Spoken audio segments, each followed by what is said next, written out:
지난 5월 24일자 미국의 일간지 뉴욕타임즈에는 1000명의 이름으로 가득 채워진 부고가 전면 일면을 장식했습니다. 기사의 제목은 10만 명에 가까운 사람들의 죽음은 헤아릴 수 없는 손실이라는 제하의 기사였습니다. 그리고 일면 전체를 코로나 바이러스로 희생된 사람들 중 1000명의 이름을 게재한 것입니다. 부고는 미국 내 최초의 코로나19 사망자 패트리샤 샤우드로부터 시작을 합니다. 그리고 각각의 이름 뒤에는 웃음이 많았던 증조 할머니, 신혼을 즐길 시간이 거의 없었던 아내와 같은 짧은 설명들이 달려 있었습니다. 정말 안타까운 기사였습니다. 불과 3개월 만에 미국 전역에서는 10만 명의 사람들이 죽었고 지금도 죽어가고 있으며, 그리고 이 데이터는 매일 1100명의 사람들이 미국 내에서만 죽어갔음을 알려주는 기록입니다. 지금 대한민국이 미국이나 유럽, 현재의 중남미나 이란과 같은 폭발적인 증가를 하고 있는 다른 지역에 비해 확진자와 사망자가 적다고 해서 이 시대적 징조가 우리에게 전해주는 경고와 메시지에서 자유롭다고 생각해서는 절대로 안 됩니다. 분명히 눈을 들어서 왜 이런 일이 하필 지금 우리 시대에 일어나는지를 알고 준비하는 것이 오늘과 종말을 살아가는 우리들의 바른 자세라고 할 수 있겠습니다. 지금의 시기를 한마디로 정의한다면 역병의 시대라고 말할 수 있겠습니다. 어디에도 안전함이 없어 보이는 그런 시대, 완전 시계 제로에 아무것도 볼 수 없고 예측할 수 없는 그런 공포의 시간들을 우리와 세계는 보내고 있습니다. 하지만 이런 때에 우리도 하나님을 알지 못하는 사람들이 잊고 있는 공포처럼 우리도 그런 모습으로 살아가야 할 것인가? 모세가 없는 동안 신을 보여달라고 울부짖던 백성들은 결국은 공포심에 사로잡혀서 그들에게 맞는 우상을 만들어냈을 뿐입니다. 우리도 그래야 하겠습니까? 아니죠. 아니어야 합니다. 우리는 달라야 하고 분명히 다릅니다. 이 종말의 시기를 지나며 분명히 하나님이 이 시대와 백성들에게 전하시는 기별을 우리는 이미 배우고 알고 있기 때문이라는 사실입니다.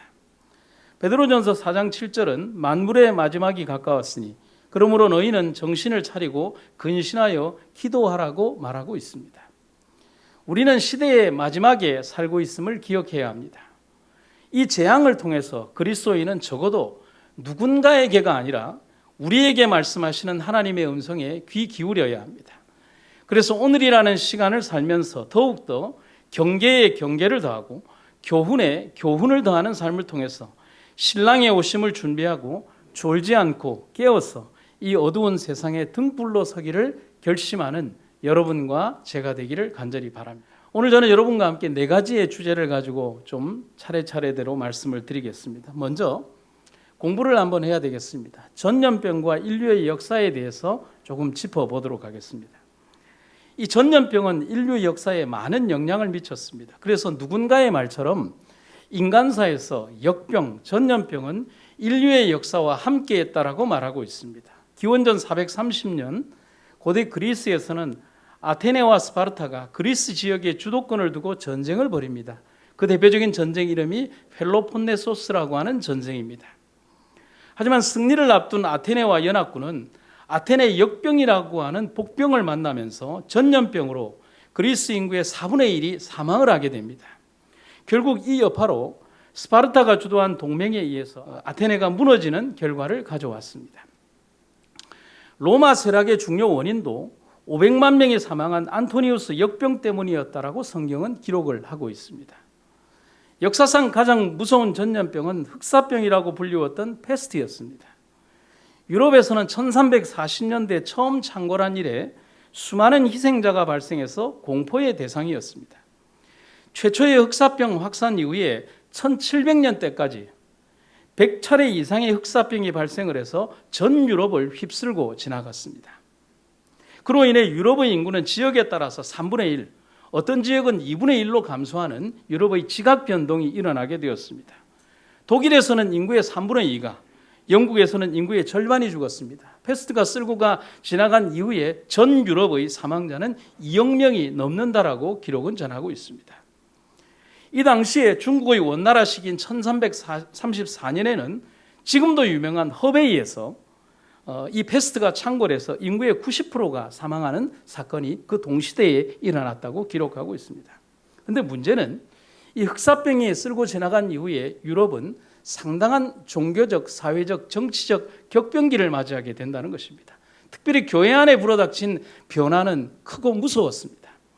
흑사병 퇴치의 실패로 민심은 고스란히 교회로부터 중세 기독교는 걷잡을 수 없이 무너져 갔습니다. 나중에 한번 언급이 되겠지만은 지금은 이러한 집단적인 전염병에 대해서 교회가 그러한 답을 줘야 될 시기는 아니지만 중세 시대에는 그러한 답을 누가 줬어야만 하냐 하면 교회가 답을 줬어야 하는데 그러한 것에 대처하지 못했던 교회로의 책임이 주어지므로 이런 결과가 벌어지게 되었습니다.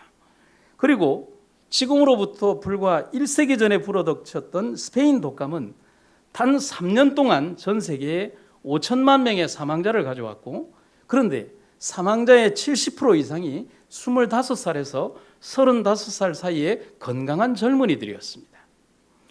일제강점기였던 1918년 우리나라에도 이 스페인 독감이 들어왔고요. 조선 총독부의 통계 영감은 그때 당시의 조선의 총인구 1670만 명 중에서 44%인 742만 명의 독감 환자가 발생을 했고 그 가운데 14만 명이 죽었다라고 기록을 하고 있습니다. 물론 실제적인 데이터는 훨씬 많다라고 보면 되겠습니다. 그런데 그런 상황에서도 이 한반도 땅을 지켜도 우리의 선조들은 이 3.1 운동이라고 하는 운동의 그러한 이 팬데믹을 극복하고 운동을 이끌어냈습니다. 그때 당시에 3.1 운동 직전의 상황을 기록한 매일신보의 글을 읽어드리겠습니다. 각급 학교는 일제히 휴교하고, 지금과 비슷하죠? 각급 학교는 일제히 휴교하고 회사는 휴업했다. 농촌에서는 들녘의 익은 벼를 해가 지나도 거두지 못할 정도로 상여 행렬이 끊이질 않아 조선 팔도의 민심이 흉흉했다. 이제 한번 지금으로 돌아와 볼까요? 이제 환경이 바뀌고 복잡해진 인류 역사에서 전염병은 절대로 물러가지 않고 오히려 메르스, 에볼라, 신종플루, 사스, 조류독감, 그리고 지금의 코로나 바이러스에 이르기까지 새로운 전염병들이 인류의 역사와 함께 계속적으로 속출하고 있습니다. 그리고 앞으로는 어떤 역병이 인류를 위협할지 모르는 마지막 시대에 우리는 살고 있습니다. 그러면서 제가 지난주에 읽었던 책이 이 책입니다. 혹자들은 전염병이 세계의 역사를 바꾸었다고 할 만큼 전염병은 오랜 역사를 인류와 함께 하고 있다는 사실입니다. 우리가 성경 속으로 한번 가볼까요? 전염병의 자취들은 성경에서도 얼마든지 발견이 됩니다. 먼저 출애굽기에 나오는 10가지 재앙 중에서 5번째 재앙이 돌림병입니다. 이 히브리어 원어가 데레르라고 하는데 그 자체로 돌림병, 전염병을 말하는 것이 바로 데레르입니다. 일명 가나안 정탐 보고회를 하는 도중에 이스라엘 백성들이 원망하는 가운데 모세가 하나님께 기도할 때 하나님께서 전염병으로 그 백성들을 치겠다라고 말씀하시는 장면이 민수기 14장에 등장을 합니다. 다윗의 인구조사로 인해서 하나님이 이스라엘 백성들에게 전염병을 내려 7만 명이 단 3일 만에 죽은 안타까운 사건이 역대상 21장에 등장을 합니다. 이 외에도 신명기 28장에는 오늘날 말라리아라고 하는 학질에 대한 기록이 있고요. 애굽에 내렸던 질병에 대한 것을 다시 언급하면서 계속해서 예레미야 14장과 29장, 에스겔 5장과 6장 등에 대해서 전염병에 대해서 언급을 하고 있습니다. 신약에 이르러서는 의사였던 누가는 전염병을 언급하면서 예루살렘 성전의 무너질 당시의 상황을 말씀하시는 예수님의 말씀 속에 나타날 하나의 징조로 바로 전염병을 얘기를 하고 있습니다. 처처에 큰 지진과 기근과 온역이 있겠다. 여러분, 종말을 예고하는 징조 중에서 오늘날 가장 큰 사인은 온역, 곧 전염병이라는 사실을 우리는 누구도 부정할 수 없는 시기에 살고 있습니다. 그러면 우리는 이 재앙을 바라보면서 이 재앙 속에 하나님의 뜻이 있다는 것을 우리는 알고 넘어가야 하겠습니다. 여호와께서 이렇게 말씀하셨다. 다메섹이 지은 서너 가지 죄 때문에 내가 그들을 처벌하는 일을 돌이키지 않겠다. 그들이 철 타작기로 타작하듯 길르앗을 압제했기 때문이다. 내가 하사엘의 집에 불을 보내서 베나다스의 성체들을 불사르겠다. 내가 다메섹 성문 빗장을 부수고 아웬 골짜기에 사는 사람들을 없애고 벳 에덴에서 귤을 잡고 있는 왕을 없애겠다. 아람 사람은 사로잡혀 길로 끌려갈 것이다. 여호와께서 하신 말씀이다. 하나님께서 성경 속에서 역병과 재앙과 심판을 사용하실 때는 두 가지의 목적 때문에 그것을 사용하십니다. 첫째는 올바른 길로 가지 않는 이스라엘을 깨우실 때 하나님께서 사용하십니다. 두 번째는 하나님에게 대적하는 사단의 세력을 꺾으실 때 사용을 하십니다. 몇 가지 성경 속에 등장하는 사건들을 한번 쭉 보면서 한번 공부해 가보도록 하겠습니다. 기근으로 인해서 아브라함과 가족들이 애굽으로 피난을 갑니다. 그때 애굽의 바로가 사라의 미모에 반해서 사라를 궁으로 데려갑니다. 이때 하나님은 아브라함과 사라를 지키기 위해서 이 바로와 그 애굽에 큰 질병을 내리십니다. 주께서 아브라함의 아내 사레로 인하여 파라오와 그의 집에 큰 역병들로 재앙을 내리시니, 근데 이 질병에 해당되는 히브리어는 네가라고 하는데 무엇을 말하느냐 하면 히브리 말의 뜻은 피부병 혹은 나병을 뜻하는 말입니다. 이 네가는 레위기 13장과 14장, 열왕기하 15장 5절, 그리고 레위기 14장 12절에 동일하게 등장하는 단어입니다. 그래서 신학자 고든 웬함은 이 네가의 원인을 중대한 죄악의 결과로 나타나는 징벌적 결과라고 말을 하고 있습니다. 곧 이 질병은 죄에 대한 하나님의 징벌이라는 것입니다. 두 번째 등장하는 것은 출애굽 당시에 애굽에 내렸던 10재앙 중에서 5번째 돌림병인 전염병과 6번째 재앙인 악성 종기를 우리가 떠올려 볼 수가 있겠습니다. 그런데 이 5번째 재앙인 돌림병은 사람에게는 전염이 되지 않고 가축에게만 걸리는 심한 돌림병이었습니다. 출애굽기 9장 3절. 그런데 6번째 재앙인 악성 종기는 성경에 보면 출애굽기 9장 10절에 화덕의 죄를 하늘에 날리니 사람과 짐승에부터 악성 종기가 된다라고 말하고 있습니다. 출애굽기 9장 10절. 사람과 짐승 모두에게 발현한 질병이 악성 종기였습니다. 그런데 출애굽기 9장 10절에 등장하는 티끌이라는 히브리어 단어는 아바크 혹은 아파시라는 단어인데 뜻이 뭐냐면 전염시키는 티끌이라는 것입니다. 그런데 이 애굽에 내린 두 재앙의 공통점은 하나님의 말씀에 불순종하고 하나님의 백성을 대적하는 애굽과 바로에게 내린 하나님의 징벌임을 우리는 배우게 됩니다. 그리고 하나님이 이스라엘 백성들에게 내린 질병은 백성들이 율법을 지키지 않았거나 교만과 우상 숭배에 사로잡혔을 때 백성들에게 내리신 아픈 채찍이 질병이었다는 사실입니다. 대표적인 사건이 다윗의 인구조사였습니다. 다윗이 전쟁에서 연전연승하자 어느 날 갑자기 뜬금없이 인구조사를 하겠다고 했습니다. 하나님의 뜻이 아니었습니다. 여러분, 다윗이 골리앗을 잡으러 갈 때 뭐라고 했습니까? 너희는 칼과 창과 단창으로 내게 나오지만 나는 만군의 하나님 여호와의 이름으로 간다고 했습니다.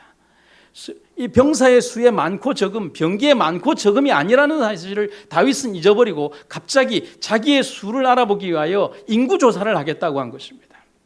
다윗의 철저한 교만이었습니다.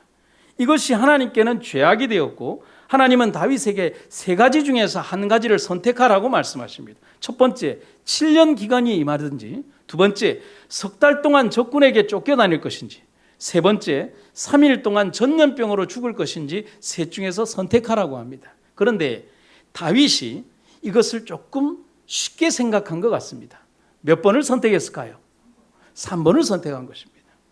그런데 다윗은 3번 전염병을 선택했고 그 벌로 3일 만에 7만 명의 이스라엘 백성들이 죽는 참극이 발생을 합니다. 그 사건 이후에 다윗의 통절한 회개의 기도와 자신의 어리석음을 깨달은 내용을 성경은 역대상 21장에서 기록하고 있는 것입니다. 그제서야 다윗은 자신의 불충성과 불신과 교만이 어떠한 결과를 주는 것인가에 대해서 뼈저리게 느끼고 하나님 앞에 기도하는 장면이 성경에 기록이 되어 있습니다. 여러분, 우리가 잘 알고 있는 스위스의 종교개혁가 스빙글리도 흑사병에 걸렸다가 기적적으로 나았습니다. 하나님 은혜로 스빙글리가 낫게 됩니다. 하나님의 역사죠. 그는 회복된 이후에 자신이 겪었던 이 흑사병을 죽음의 형벌이라고 고백을 합니다. 그 이유는, 그 말은 성경이 말하듯이 이 땅의 모든 질병이 죄로 인한 비참함과 형벌이라는 사실을 겸손히 인정하는 모습이었습니다. 그처럼 쯔빙글리는 자신의 질병을 철저히 성경의 범주 안에서 해석하고 있고 그 이상 나아가지 않고 있습니다. 그러므로 우리는 신앙의 선배 쯔빙글리에게서 중요한 교훈을 배울 수 있는데, 그것은 성경이 말하는 곳까지만 나아가고 성경이 말하지 않는 곳에서는 우리는 멈추라는 것입니다. 그래서 우리는 하나님께서 우리들에게 주신 질병과 재난을 통하여 누군가에게 대한 원망이나 책임을 묻는 어떤 그런 행동을 향해서 가는 것이 아니라, 이 속에서 우리를 깨우시고자 하시는 하나님의 귀하신 뜻과 은혜를 생각하며 잘못된 오류와 판단에 들어가는 일이 없어야 한다는 사실인 것입니다. 그래서 우리는 이 재난과 재앙에 대해서 두 가지 극단적 오류에 빠지지 말기 위해서 한번 두 가지를 생각을 해보겠습니다. 첫 번째, 재난을 특정 죄와 무조건 직결시키는 오류가 없어야 합니다. 제가 여기에 하나를 수식어를 안 썼는데 무조건이라는 단어를 기억하시면 됩니다. 가령 흑사병을 중세시대의 교회들처럼, 예전에 흑사병을 중세의 교회들은 고행이 부족해서 그렇다, 그리고 유대인들이 가졌던 죄 때문에 흑사병이 왔다라고 그렇게 말을 했습니다. 그러면 흑사병에 걸린 쯔빙글리나 흑사병으로 9명의 아내와 자녀를 잃은 신실한 블링거라고 하는 신학자도 그럼 같은 죄를 범한 것으로 우리가 간주해야 합니다. 그런데 이런 어리석은 판단과 맹목적인 판단이 중세에서는 통했기 때문에 어떤 소문이 떠돌았냐면, 유대인들이 우물에 흑사병균을 퍼뜨렸다고 해서 그 원인을 유대인들에게 돌리고 유대인들을 사륙하는 일들이 중세시대에 있었습니다. 그런데 실제적으로 중세시대의 유대인들은 잘 죽지 않았어요. 그것은 뭐냐면, 레위기 13장과 14장에 등장하는 청결 예식에 따라서 유대인들은 철저히 씻고 격리하는 일들을 했기 때문에 그들은 감염의 원인으로부터 사망자가 현격히 차이가 나는 그런 결과를 주었기 때문인 것입니다. 그래서 신앙개혁자 벌콥은 이런 얘기를 합니다. 재난들을 개별화시켜서 재난이 일어난 지역에 사는 사람들이 범한 심각한 죄에 대한 특별한 형벌이라고 생각해서는 안 된다라고 우리들에게 고면하고 있습니다. 그런데 두 번째, 또 반대의 얘기가 있습니다. 우리는 재난이 또 죄와 전혀 무관하다는 무조건적인 오류도 범해서는 안 된다는 사실입니다. 그래서 벌콥이라는 신학자는 또 이렇게 얘기를 합니다. 하늘에서 불이 내려와 멸망한 소돔과 고모라 사건이 보여주는 바와 같이 죄와 재난의 인과관계를 무시하는 것도 바람직한 일은 못 된다. 그만한 이유가 있다고 생각해야 한다. 즉, 중세 최대의 재난인 흑사병은 그냥 우연이 아니고 죄와 전혀 무관하지도 않다는 사실을 우리들에게 말해주고 있는 것입니다. 이것은 분명히 하나님의 주권 안에서 일어난 일이고, 여기에는 하나님의 경고가 있음을 우리는 부정할 수가 없다는 사실입니다.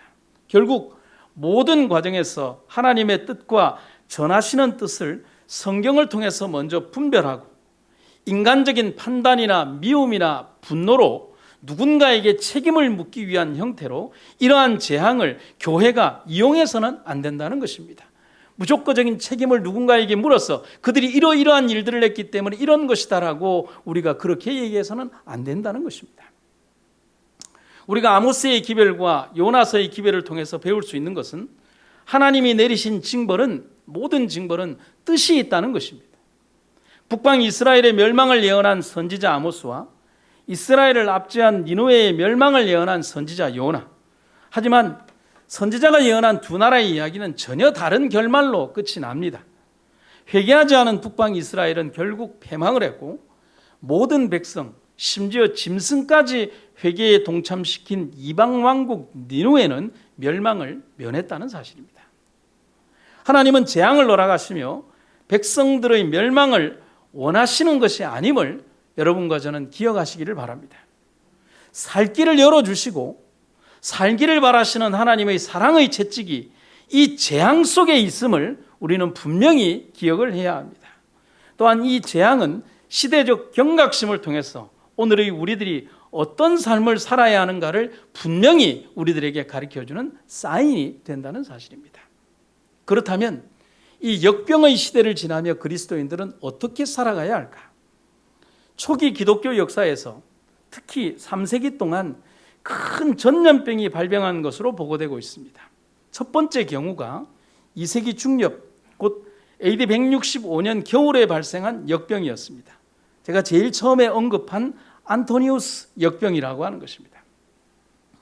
마르크스 아우렐리우스 황제 치하에서 베르스의 군 부대에서 발병한 이 역병은 180년까지 15년 동안 로마 제국 전역으로 이 안토니우스 역병은 번져나가기 시작합니다.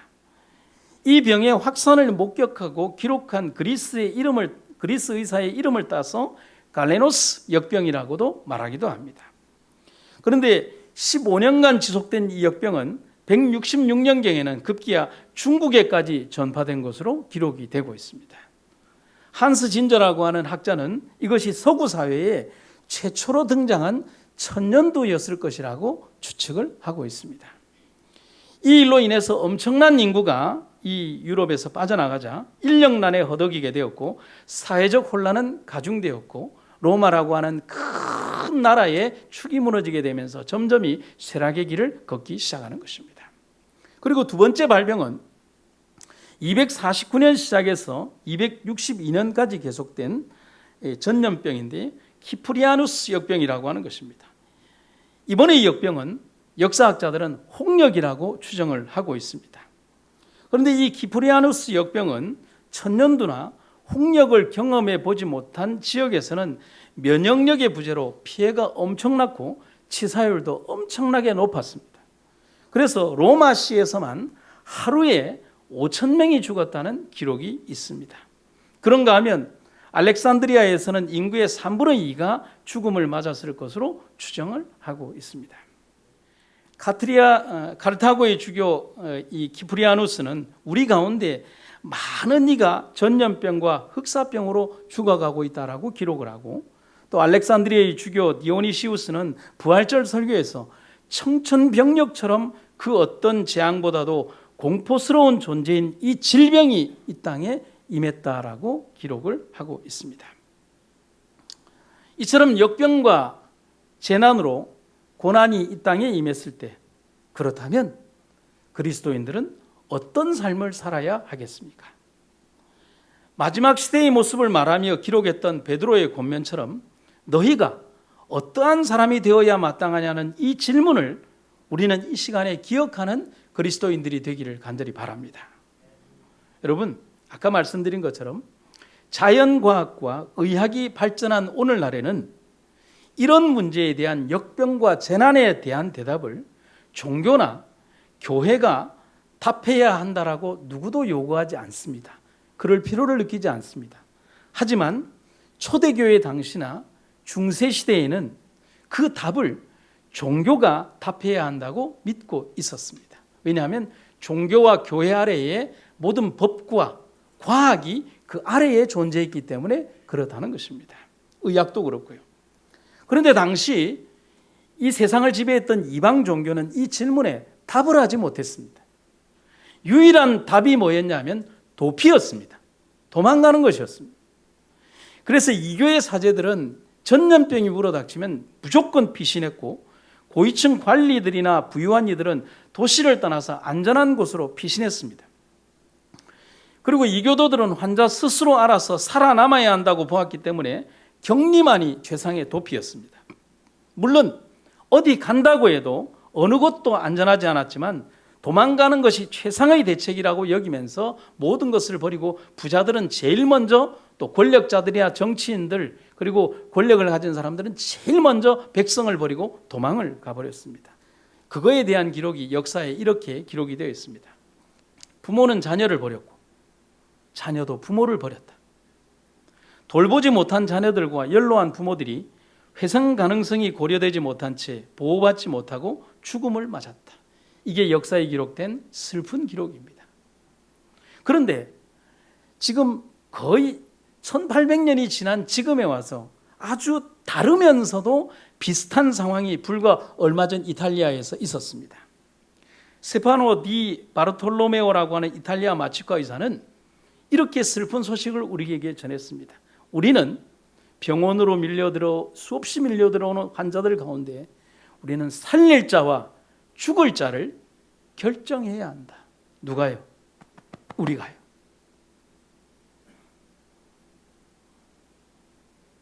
여러분, 오늘의 우리로 한번 돌아와 보겠습니다. 그렇다면 그때 당시의 교회는 어떠했겠습니까? 이때 역병에 대처했던 교회 지도자들의 여러 기록이 남아 있습니다. 당시 교회는 모든 질병이 근본적으로 인간의 죄 때문이라고 보았습니다. 그래서 교회가 선택한 몇 가지 선택이 있습니다. 첫 번째 선택한 교회의 선택은 도피가 최상의 길이 아니라 오히려 보살핌과 배려, 사랑으로 질병을 극복해야 한다고 가르쳤습니다. 모든 이교도들이 도망을 갈 때 교회는 그 자리에 남았습니다. 그런데 여러분 아십니까? 역병이 불어닥쳤던 그때에는 데시우스 황제가 로마를 다스리고 있었고 기독교가 조직적인 박해를 받고 있을 때였습니다. 그럼에도 불구하고 교회는 가장 기독교적 가치를 드러내면서 백성들 가까이에서 그 역병과 함께 그들과 함께 지냈다는 사실입니다. 두 번째 교회의 선택은 도움을 베풀되 교회 밖 이방인들에게도 똑같은 도움을 베풀었다는 사실입니다. 우리가 단지 우리들만을 소중히 여기고 우리끼리만 자비를 베푼다면 그것은 놀라운 일이 아니지만 세리나 이교도들이 하는 것 이상으로 선으로 악을 이기고 하나님께서 관용을 베푸신 것 같이 관용을 베풀고 원수조차도 사랑하며 주님께서 권고하신 대로 핍박하는 자의 구원을 위해서 기도한다면 우리는 온전하게 될 것이다. 심지어 그들을 핍박하던 관리와 관원들까지 돌봐 주었다는 사실입니다. 그리고 세 번째 교회의 선택은 그렇게 하다가 죽는다 할지라도 그들은 그렇게 했다는 사실입니다. 여러분, 기독교인들은 두 가지 죽음 중에서 하나를 선택해야 합니다. 하나는 핍박하는 군사와 핍박자들에 의해서 십자가형을 당하고 죽든가 아니면 전염병을 치료해 주다가 같이 전염병에 걸려 죽든가 둘 중에 하나 선택하는 죽음밖에 없었습니다. 이것에 대해서 프랑스 파리의 초대 주교인 디오니시우스는 부활절 설교에서 이런 내용의 설교를 성도들에게 합니다. 우리 형제 그리스도인 대부분은 무한한 사랑과 충성심을 보여주었으며 한시라도 몸을 사리지 않고 상대방을 배려하는 데 온 힘을 쏟았습니다. 그들은 위험을 무릅쓰고 아픈 자를 보살폈고 그들의 모든 피로를 채워주었고 주님 안에서 그들을 섬겼습니다. 그리고 병자들과 함께 평안과 기쁨 속에 생을 마감했습니다. 그들은 환자로부터 병이 감염되자 그 아픔을 받아들이고 고통을 감내했습니다. 많은 이들이 다른 이들을 간호하고 치유하다가 사망을 자신에게로 옮겨와 대신 죽음을 맞았습니다. 여러분, 중세시대 그리스도인들은 달랐습니다. 그 다름이 그 당대에 핍박받던 이 땅의 기독교를 전 세계의 종교와 그리고 하나님의 위상을 높일 수 있는 가장 완벽한 선교의 발판의 기반이 되었다는 사실인 것입니다. 그래서 3세기 당시 알렉산드리아 감독이었던 디오니시우스는 다시 이런 얘기를 기록을 하고 있습니다. 이 교도들은 처음 질병이 발생하자 아픈 자를 내쫓았고 가장 가까이 있는 자들이 먼저 도망쳤고 병든 자가 죽기도 전에 거리에 버려지고 매장하지 않은 시신을 흙처럼 취급했다. 그들은 이렇게 함으로써 치명적인 질병의 확산을 막고자 했으나 아무리 몸부림쳐도 도망치기 어렵다는 점을 알게 되었다. 하지만 그리스도인들은 그들과 달랐다. 그리스도인들은 역병의 현장에서도 사랑의 시혜자이고자 했으며 감염된 이들을 사랑으로 보살폈고 소생할 수 있도록 도움을 베풀었다. 사랑하는 성도 여러분, 디오니시우스의 이 글이 오늘 설교에서 제가 여러분들에게 전하고자 하는 기별입니다. 역병의 시대를 지나는 우리들이 가져야 하는 두려움 없는 선택이 되기를 간절히 바랍니다. 여러분, 디오니시우스 자신도 환자로부터 병이 감염되자 그 결과를 받아들이고 고통을 감내했습니다. 결국은 디오니시우스 이분도 병자들과 함께 평안과 기쁨 속에 질병으로 생을 마감하게 됩니다. 이처럼 자신이 감염될 수 있고 또 죽음의 위험 속에서도 형제 사랑을 실천했는데, 이것은 이교도들이 절대 흉내낼 수 없고 절대 이교도들이 실천할 수 없는 오직 그리스도의 사랑의 영역에서만 가능한 일이었기 때문에 그렇다는 사실입니다. 이렇듯 대변혁의 와중에서 기독교는 절망한 민중들에게 소망을 심어주는 종교로 남게 되었던 것입니다. 결국 이러한 기독교인들의 사랑은 기독교의 확산에 절대적 영향을 주게 되었습니다. 그리고 이제 마지막입니다. 그렇다면 이제 우리에게 남은 것은 선택입니다. 여러분 기억하십시오. 뭐라고요? 한번 크게 얘기해 보시죠. 시작. 여러분 기억하셔야 합니다. 여러분 이제 시작일 뿐입니다. 사단은 이제 거대한 대쟁투의 마지막 전쟁에 첫 번째 대포를 쐈을 뿐입니다. 하지만 역사를 통해서 우리는 배워야 합니다. 역사의 구비마다 사단은 전쟁과 각종 질병과 재앙의 공포를 통해서 하나님의 백성들의 믿음을 흔들고 우리의 인내심을 공포로 깨뜨리려고 합니다. 하지만 역사를 보십시오. 그 구비마다 하나님의 백성들은 믿음으로 승리하고 세상의 빛이 되어 어두운 세상에서 갈 길을 잃은 이 땅의 백성들에게 하나님의 살아계심을 보여주었습니다. 그래서 우리는 오늘 선택해야 합니다. 두려움과 공포의 모든 것을 내팽개치고 자신의 목숨만 구하기 위해 도망갔던 이교도의 모습처럼 살 것인가? 아니면 어느 곳에 있든지 하나님의 백성의 사명을 잃지 않고 살아갔던 그런 그리스도인들처럼 살아갈 것인가?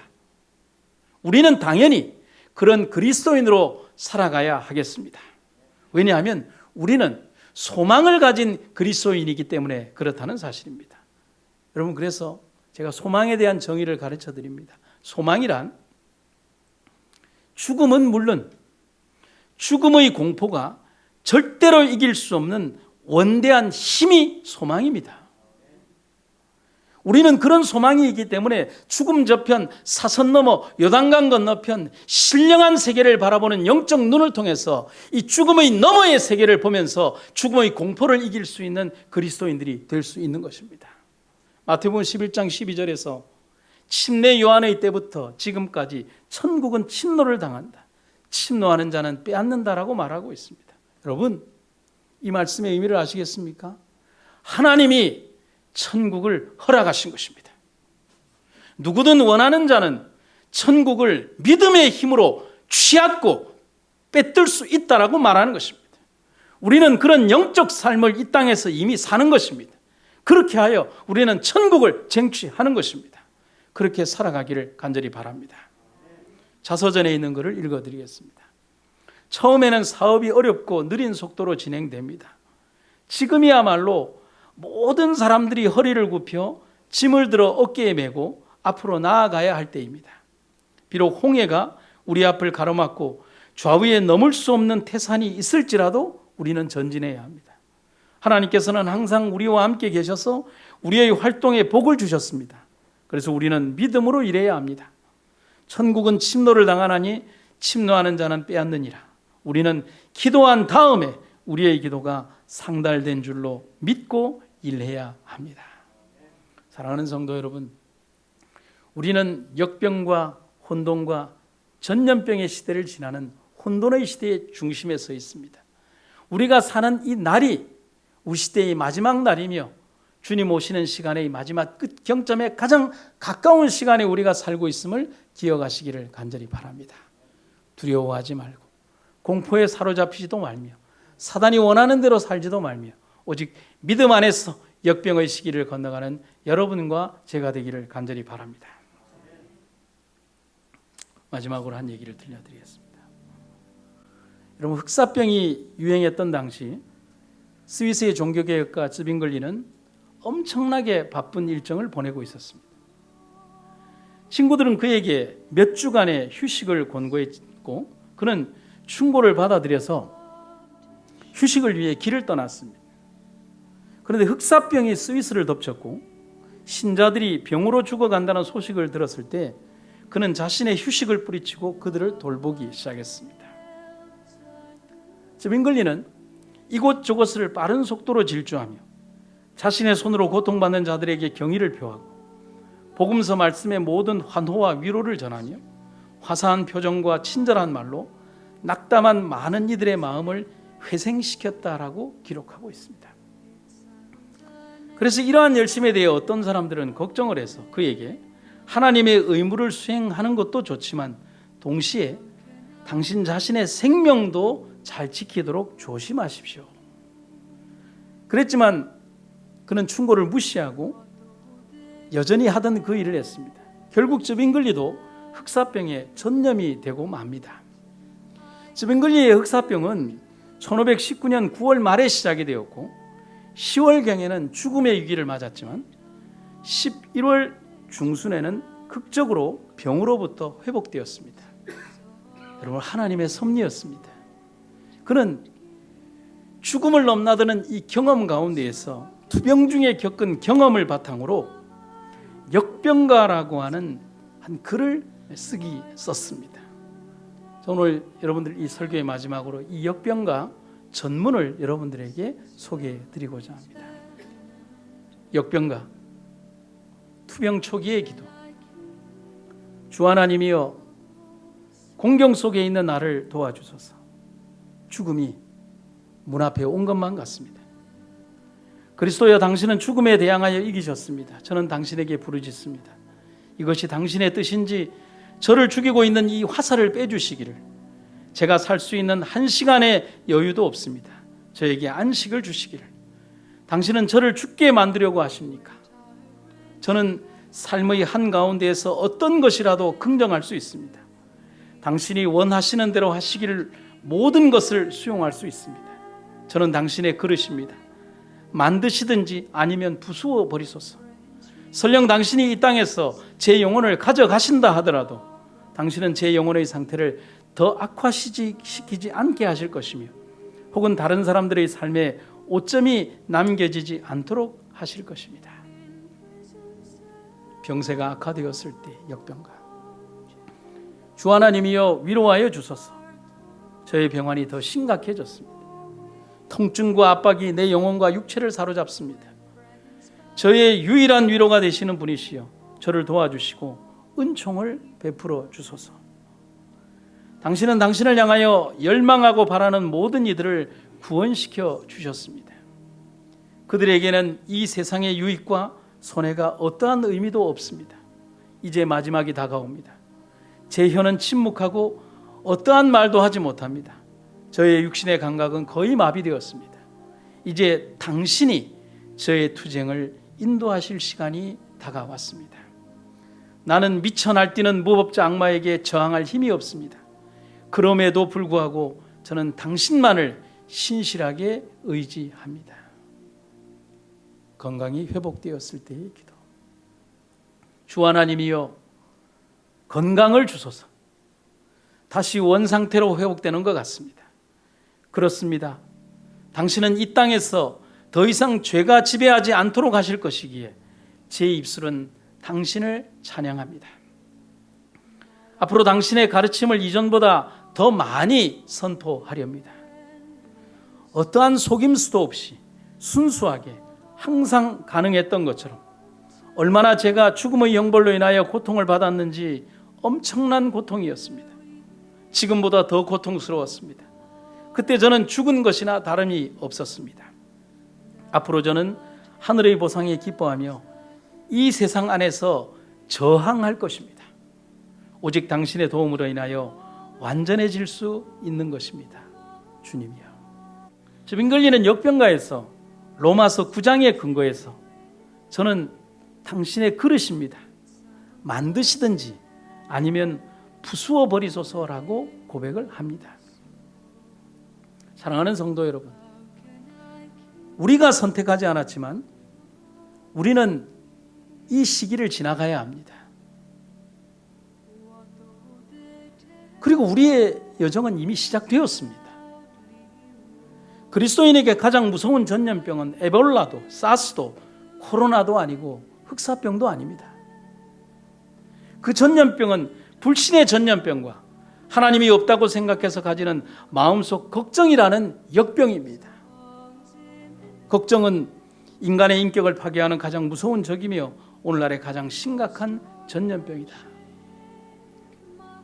여러분, 두려워하지 맙시다. 사단이 생각하는 대로 움직이는 것은 더더욱 안 됩니다. 공포에 내 마음을 뺏겨서도 안 됩니다. 환난과 바람이 다가올지라도 예수님을 바라보는 일을 멈추면 안 됩니다. 그러면 베드로처럼 예수님을 잃어버리고 내가 걸었던 물에 빠지게 됩니다. 사랑하는 성도 여러분, 우리에게 다가오는 환난과 고통을 생각하며 우리의 삶 속에서 분명히 이 길을 통하여 우리를 승리케 하실 주님의 인도하심을 잊지 않는 여러분과 제가 되기를 간절히 바랍니다. 요셉을 생각하고 요셉이 건너갔던 그 환난과 어려움의 시기를 생각하며 우리의 승리를 기억하시기를 간절히 바랍니다. 이 말씀 읽겠습니다. 요셉은 고난을 하나님의 섭리라고 하는 렌즈를 통해서 바라보았다.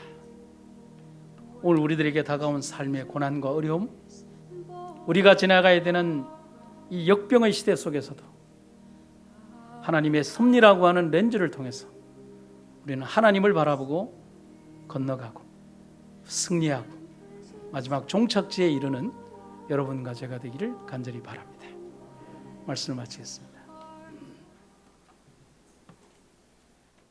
사랑의 아버지 하나님, 혼돈과 그리고 우리가 살아가는 일에 어려움이 임한 이 시대적 상황 속에서 앞으로 우리에게 당면할 수 없이 많은 어려운 일들 속에서 교회와 성도들이 올바른 판단과 결정을 하는 일에 그 명철함을 잃어버리지 않도록 도와주시옵소서. 하나님을 위하여 서는 일에 주저하지 않도록, 하나님의 편에 서는 것을 두려워하지 않도록, 우리의 삶이 올바름을 올바르게 바라볼 수 있도록 우리의 명철함을 유지하도록 인도하여 주시옵소서. 역병과 혼란의 시대를 살아가며 우리에게 다가오는 수없이 많은 두려움과 공포를 우리가 그 공포 속에 머무르는 것이 아니라 이 모든 것을 주장하시는 하나님을 바라보며 이겨나가게 하여 주시옵소서. 오늘도 살아계신 하나님의 은혜와 사랑이 우리를 온전히 이끄실 것임을 굳게 감사드리며 주님의 은혜와 사랑이 임하는 귀한 안식일이 되게 하여 주시옵소서. 예수님 이름으로 기도드립니다.